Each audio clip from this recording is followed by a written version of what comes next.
থাকা যায় যেখানে শর্ত, এ কথা বলছে আজ স্বর্গ পাতাল মতো।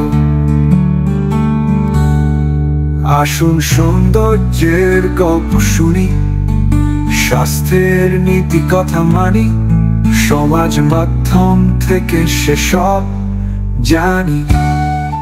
আপনারা বিভিন্ন রিলস ও ভিডিও পেতে এবং নানা ধরনের শিক্ষামূলক টিপস পেতে সঙ্গে থাকুন আমাদের সাথে এবং দেখতে থাকুন মেইনস্ট্রিম লা এসেনশিয়ালস।